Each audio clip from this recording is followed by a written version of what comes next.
Olá a todos, bom dia, aqui é o Rodrigo e hoje a gente vai falar de. Seria um tópico um pouco delicado, né? Um pouco controverso, mas ao mesmo tempo bem interessante, que é o esoterismo cristão, né?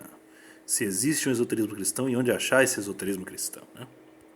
Então, eu estou entrando. Realmente eu estou entrando nos detalhes, né? Mas primeiramente, vamos sumarizar que eu faço muito uso da obra do René Guénon e também eu me centro principalmente no cristianismo oriental, a ortodoxia, né? Na verdade, a ortodoxia com base na primazia da sede de Constantinopla, né? Eu ignoro as versões ocidentais do cristianismo, né? Que para mim não tem muito mérito, né? Enfim, como eu disse, eu já fui ortodoxo, né? Eu sei muito bem as minúcias e as intricácias da teologia ortodoxa, né? E para mim, assim, eu acho que o cristianismo ocidental sempre foi muito fake para mim, né? Sempre foi muito fake, por conta do motivo de eu ter conhecido a ortodoxia, né? Mas enfim. Então, indo direto no assunto, né? Entrando direto no mérito, né? Sim, então eu vou ser o mais fidedigno possível, né? Enfim.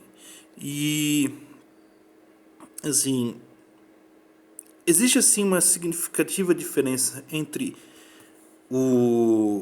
as formas mais sofisticadas, digamos assim, de cristianismo, né? Nós temos, por exemplo, o cristianismo High Church, né? Nós temos também a histórica diferença causada pelo cisma, né? Que no Ocidente você teve a predominância do romanismo e da Igreja Latina, e no Oriente você teve a predominância da sede de Constantinopla, né? Que era primus inter pares, né? Ela era uma primazia de honra, né? Não era a monarquia absolutista que os papas fizeram, né? E você teve também essa igreja bizantina, ela se tornou a dominante no Oriente, incluindo países como Rússia, né? Se a gente for pegar a Rússia, a antiga Rússia Imperial, que mais? Romênia, Bulgária, Sérvia e assim por diante, né? Mas enfim. A diferença. Algumas pessoas elas julgam apenas pela superficialidade, mas elas não veem que a diferença entre o romanismo e a ortodoxia é bem maior, principalmente em termos de visão de mundo, em termos de doutrina e assim por diante, né? A Igreja Ortodoxa, por exemplo, ela tem uma visão legal e cosmológica bem menos individualista do que a cosmovisão católica, né? A cosmovisão católica ela sempre foi influenciada, né? Isso você vê em grandes autores da estirpe, né? Por exemplo, Konstantin Leontiev e outros de estirpe tradicionalmente ortodoxa, que eles sempre denunciavam o que eles chamavam de importância exagerada do indivíduo na visão franco-latina ou romano-germânica, né? Ou seja, essa é uma diferença importante entre os dois, por assim dizer, né? E a ortodoxia é uma alternativa sólida àqueles que buscam escapar dos grilhões da religião feminilizada e desnaturada que prevaleceu no Ocidente, né? Inclusive com o Concílio Vaticano II, a própria Igreja Católica cai, né? Se bem que dentro dos próprios termos legais dela não existe uma forma de você reagir contra o Concílio Vaticano II, você tem que aceitar o Concílio Vaticano II como uma determinação unilateral da monarquia papal, né? E embora o Concílio Vaticano II tenha tido um imenso efeito degenerativo, tanto na liturgia quanto no clero, em todos os aspectos do catolicismo, e também muitas pessoas saíram do catolicismo, né? Enfim, depois do Concílio Vaticano II, né? E também, assim, podemos ver que essa pequena digressão que eu faço aqui é uma continuação das minhas considerações sobre Agostinho, o Pecado Original, que eu fiz um texto no post do Facebook, né? Mas enfim, vamos direto ao ponto.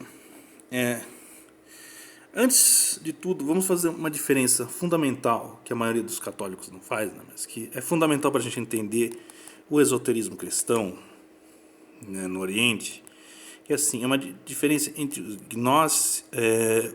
a gnose e os gnosticistas, os ditos gnósticos. Na verdade, assim, quem denuncia melhor os gnósticos da época é um autor não cristão, né? Ele faz essa distinção de forma magistral, né? Porque gnose simplesmente vem da raiz para a palavra, assim, de uma raiz grega antiga, né? Grega koiné, grega clássica, para a palavra conhecimento, né? E na nossa palavra conhecimento, o antigo sentido religioso, espiritual que os gregos e outros povos do Levante, povos que eram essencialmente pagãos, né, atribuíam, era assim: a religião, você tem uma função devocional, mas você também tem uma função mais importante que se chama assim, gnostiton auton, que em grego clássico significa conheça a si mesmo, né? Esse sentido não se perdeu de todo no cristianismo das origens, né? Então, assim, como eu disse, uma das melhores distinções e refutações do gnosticismo é feita pelo Plotino, mas o Plotino não é cristão. Mas, assim, é muito importante, porque você vê várias seitas gnosticistas emergindo com o tempo, né? Em tempos diferentes. Você vê primeiro os setianos, os barbelianos e borboritas, e depois você tem também os bogomilistas e finalmente os cátaros, né, de Languedoc no ocidente, né? E todos eles se baseiam numa distorção fundamental das doutrinas que eles operavam, né? Eram hereges, basicamente, que distorciam e faziam, né? Eles são uma perversão do esoterismo orgânico e do mistério da sabedoria divina como encontrado no cristianismo, né? E assim, eles faziam uma síncrese, né? Um sincretismo caótico de várias doutrinas heterogêneas, né? Visando estabelecer uma nova religião. Aí eu já ressalto aqui, esse não foi o propósito do René Guénon e outros que teceram comentários sobre o esoterismo cristão, já que não buscavam se arrogar a posição de novos profetas ou messias, né? Assim, você sendo cristão, você acredita assim: a mensagem derradeira, a profecia derradeira, né, e aquele que vai redimir a humanidade é o Cristo, né, é o Jesus Cristo. E pronto, o Guénon, ele diz assim: você sendo cristão, você não precisa parar de acreditar nisso, né? Então, assim, essa é a diferença fundamental. O Guénon, ele nunca se disse como Messias, né? E é por isso que a obra dele tem uma qualidade superior à obra de vários charlatões, por exemplo, a Mary Baker Eddy e assim por diante, né?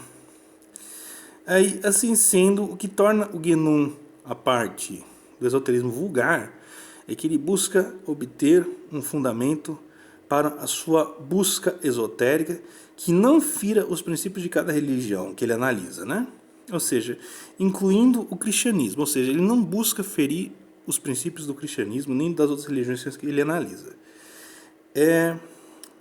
Assim, e que realmente o que ele escreve não fere os princípios da ortodoxia cristã, principalmente se a gente concebe essa ortodoxia cristã de acordo com os princípios da ortodoxia e da sé de Constantinopla, né? Então, perfeito. Só para dar uma continuidade no que estamos falando, né? Existe gnose no cristianismo? Como definir o esoterismo cristão? Primariamente, assim, para aqueles que buscam seguir o cristianismo, mas gostam do René Guénon, existe sempre uma luz, uma possibilidade. Assim, firmemente, pode ser dito que o cristianismo oriental se adequa plenamente às categorias guénonianas e que ele possui uma iniciação, né, nos grandes mistérios, né? Grandes mistérios é o termo que o Guénon se utiliza para aqueles que buscam, né, um estado supra-individual, né, um estado de comunicação direta, de comunhão direta com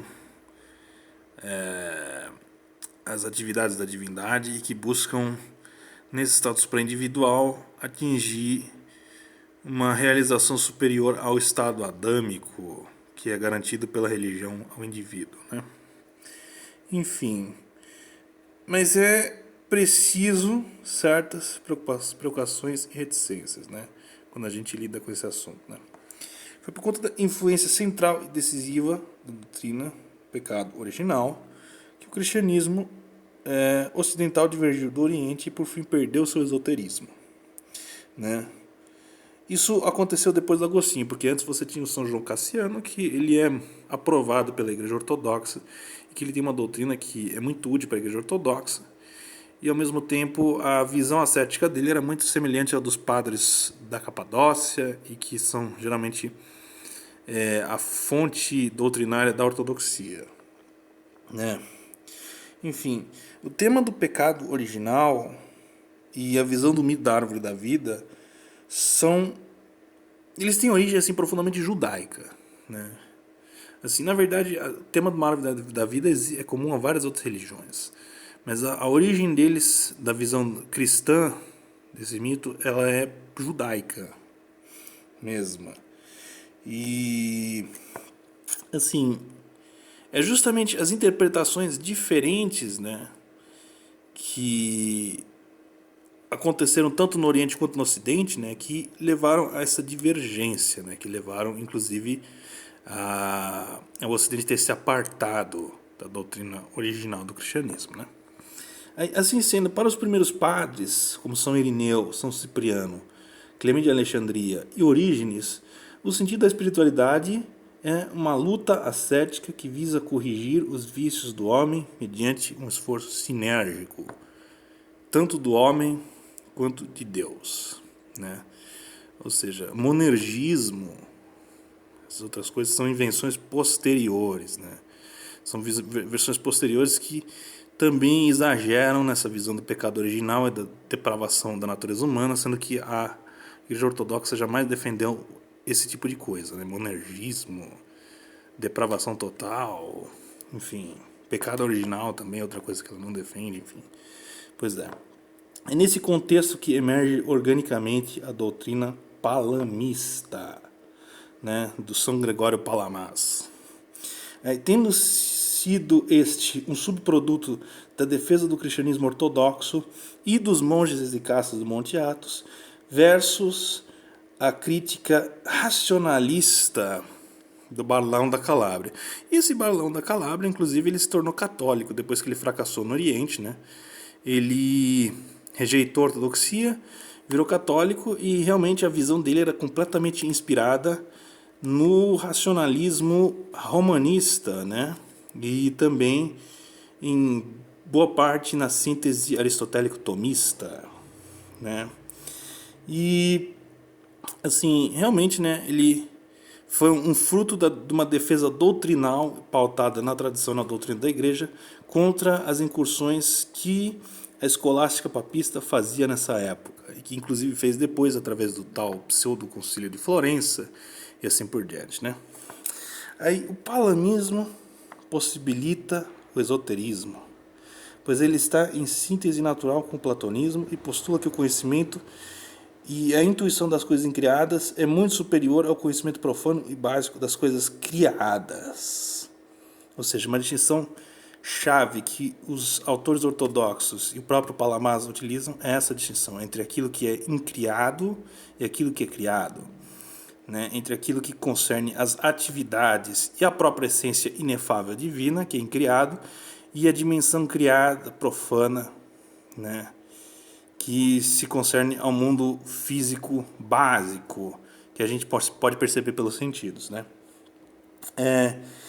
Mas que esse conhecimento incriado não constitui um conhecimento ou comunhão direto com a essência de Deus. Ou seja, o conhecimento e a comunhão com aquilo que é incriado não toca, não lida diretamente com a essência divina, que é inefável e completamente transcendente, né? Assim, sendo essa inatingível, o que a gente comunga, né? Com relação ao que é incriado?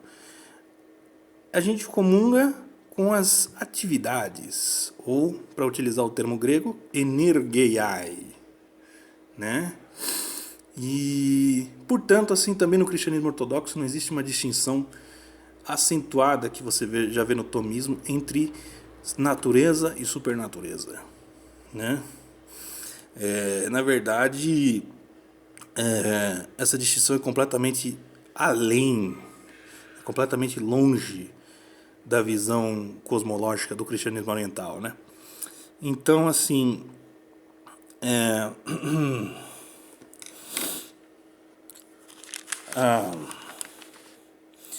com isso, podemos dizer que os exicastas buscam sempre a iniciação para comungar com as energiae, né, as atividades de Deus.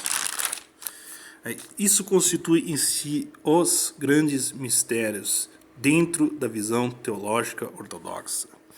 O esoterismo gnoniano é isso, né? Isso é idêntico ao esoterismo gnoniano, né? Mas sempre tendo em mente que a presença deste esoterismo dentro do cristianismo bizantino antecede muito a Guénon, a escola dele, e as especulações e elucubrações intelectuais peculiares do Guénon e da escola dele. Além do que transcende em muito os outros autores mundanos, né, digamos assim, que escreveram sobre o assunto. É uma coisa que estava lá desde o princípio da revelação cristã e que só depois começaram a debater, etc, etc, etc. Né? Enfim. Aí, o esoterismo cristão faz parte desse mesmo... ele faz parte, né, do cristianismo desde o princípio, como eu falei, né? Muitos ortodoxos, eles gostam de citar o São Paulo. Aí eu vou pegar apenas uma parte aqui do que está escrito na Bíblia, né? Mas assim, por exemplo, São Cirilo de Alexandria, né? Ele cita São Paulo, né? E é assim que São Paulo diz, né? É da sabedoria que falamos aos perfeitos, né? Não de uma sabedoria deste mundo ou dos príncipes deste mundo e vão perecer, né? Essa é uma parte da citação, né? Enfim, que eu acho que esse verso ele é um dos indícios que realmente indicia aquilo que o Guénon falou, que o cristianismo primeiro tinha realmente um caráter puramente esotérico e iniciático, né? Mas enfim, aí a própria tese guénoniana de que o cristianismo constituía um esoterismo puro iniciático, no começo tem o seu valor. Foi só com a sua exteriorização que o cristianismo perde esse caráter e se torna algo puramente legalista, exterior e exotérico. E o agostinianismo também foi catalista disso no Ocidente, ao postular que é impossível contemplar a Deus, né? É impossível contemplar qualquer efeito de Deus ou a Deus diretamente, mas só os efeitos, só os simulacros criados que Deus manda e que partem, assim, por exemplo, Moisés no episódio da sarça ardente, o Agostinho ele interpreta como sendo apenas a contemplação a visão que o Moisés teve foi apenas de um simulacro criado de Deus, que não foi Deus em si, né? Não foi Deus se manifestando no mundo, mas foi apenas uma manifestação do simulacro que ele mandou, né? E esse foi no episódio da sarça ardente, né? Enfim, outras coisas, né? Por exemplo, né, que a Igreja Ortodoxa não ensina que, por exemplo, que viraram dogma no Ocidente, que a graça é criada e não uma atividade incriada, né? De Deus, né? E que o pecado de Adão é original, né? Nós já falamos sobre isso, né? Que existe uma diferença entre o pecado original e ancestral, né? E assim, existem muitos outros padres que existiam no Oriente Helênico nessa época, no Oriente Bizantino Helênico, que contradizem essas ideias, né? Por exemplo, São Clemente, São Ireneu e Orígenes, né? E eles todos desmentem essa ideia de que existia um pecado original e de que a culpa do pecado original foi transmitida direto a nós, né? Ao invés de existir um pecado ancestral que foi cometido só pelo Adão, né? Enfim, pois é. Então, para retomar, né? Assim, realmente,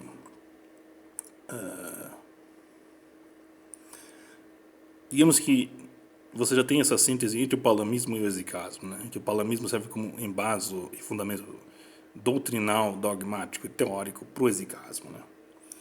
Aí, só que assim, em si o exicasmo ele é restrito somente ao Monte Athos. Não existe prática do exicasmo em qualquer outro lugar do mundo, né? Ele foi confinado lá por uma série de motivos históricos, tá, né?